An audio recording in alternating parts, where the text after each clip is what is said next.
Bismillahirrahmanirrahim. Assalamualaikum warahmatullahi wabarakatuh. Sahabat-sahabat sekalian, perkenalkan nama saya Khairul Asbah, salah seorang mahasiswa aktif di Sekolah Tinggi Agama Islam STAI Darut Tauhid Bandung. Sahabat-sahabat sekalian, di kesempatan yang berbahagia ini izinkan saya mempresentasikan sebuah makalah, sebuah presentasi saya yang berjudul dengan Kodifikasi dan Unifikasi Hukum. Ini merupakan tugas saya di mata kuliah pengantar ilmu hukum. Yang pertama, kita akan sama-sama membahas pengertian kodifikasi dan unifikasi hukum.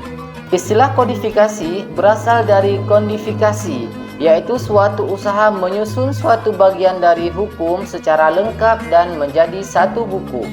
Kodifikasi adalah pembukuan jenis-jenis hukum tertentu dalam kitab undang-undang secara sistematis dan lengkap yang dilakukan secara resmi oleh pemerintah.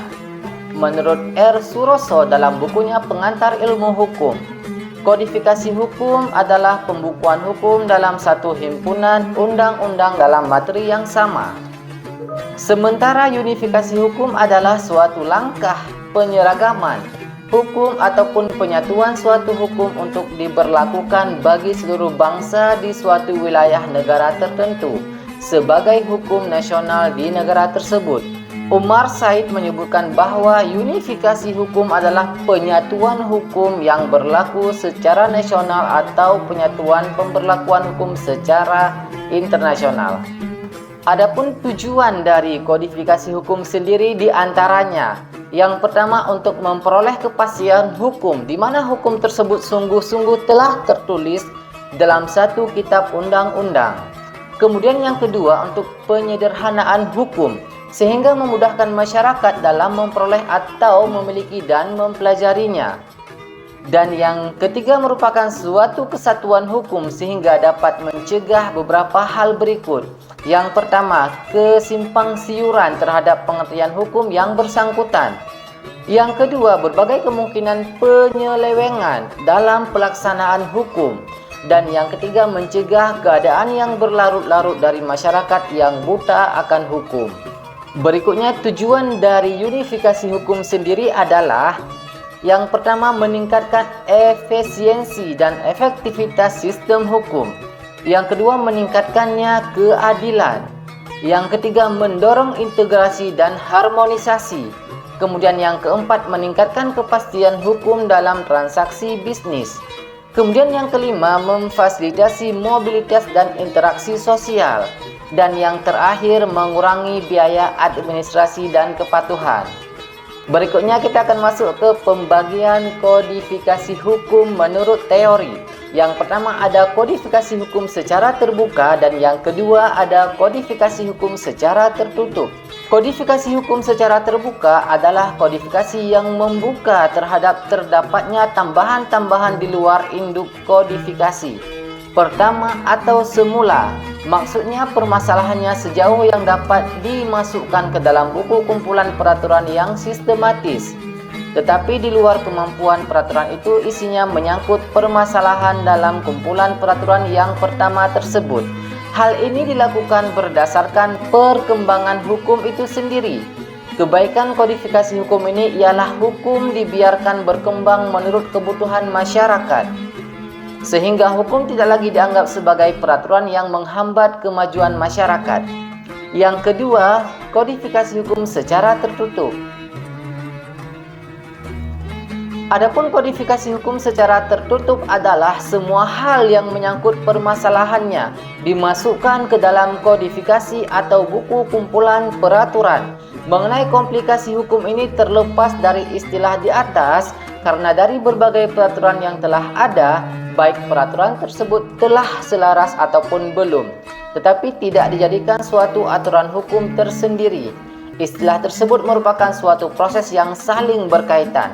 Karena dengan adanya suatu pengaturan yang harmonis, maka aturan tersebut dapat dikodifikasi yang pada akhirnya menghasilkan suatu kodifikasi hukum.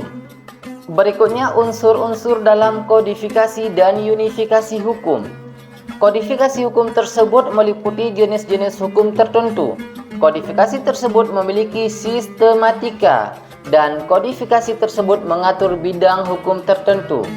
Dan yang kedua, unifikasi, yaitu peraturan mengenai tingkah laku manusia dalam bermasyarakat. Peraturan tersebut dibuat oleh badan yang berwenang. Peraturan itu secara umum bersifat memaksa. Dan yang terakhir, sanksi dapat dikenakan bila melanggarnya sesuai dengan ketentuan ataupun perundang-undangan yang berlaku. Berikut beberapa contoh kodifikasi hukum, yaitu kita bisa membandingkan yang terjadi di Eropa dengan yang terjadi di Indonesia.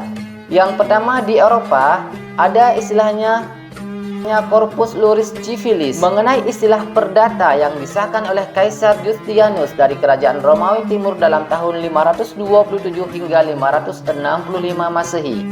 Kemudian yang kedua ada Kode Sivil mengenai hukum perdata yang disahkan oleh Kaisar Napoleon di Prancis dalam tahun 1604.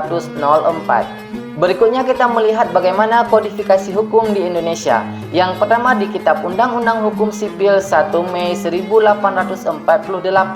Yang kedua ada di Kitab Undang-Undang Hukum Dagang 1 Mei 1848. Yang ketiga ada di Kitab Undang-Undang Hukum Pidana, yaitu tepatnya 1 Januari 1918. Dan yang terakhir ada di Kitab Undang-Undang Hukum Acara Pidana, yaitu 31 Desember 1918. Adapun beberapa hukum di Indonesia yang telah diunifikasi, diantaranya satu ada Undang-Undang Nomor 5 Tahun 1960 tentang Peraturan Dasar Pokok Agraria. Yang kedua ada Undang-Undang Nomor 1 Tahun 1974 tentang Perkawinan. Yang ketiga ada Undang-Undang Anti Korupsi. Dari beberapa materi di atas dapat kita simpulkan bahwa hukum adalah sistem yang terpenting dalam pelaksanaan atas rangkaian kekuasaan kelembagaan dari bentuk penyalahgunaan kekuasaan dalam bidang politik, ekonomi, dan masyarakat dalam berbagai cara dan bertindak sebagai perantara utama dalam hubungan sosial antar masyarakat terhadap kriminalisasi dalam hukum pidana yang berupayakan cara negara dapat menuntut pelaku dalam konstitusi. Hukum menyediakan kerangka kerja bagi penciptaan hukum, perlindungan hak asasi manusia, dan memperluas kekuasaan politik serta cara perwakilan di mana mereka yang akan dipilih secara administratif. Hukum digunakan untuk meninjau kembali keputusan dari pemerintah, sementara hukum internasional mengatur persoalan antara berdaulat negara dalam kegiatan mulai dari perdagangan lingkungan, peraturan ataupun tindakan militer. Dalam hukum adanya kodifikasi hukum dan macam-macam pembagiannya. Demikian materi yang dapat saya sampaikan. Mohon maaf atas segala kekurangan dan terima kasih atas segala perhatian. Wassalamualaikum warahmatullahi wabarakatuh.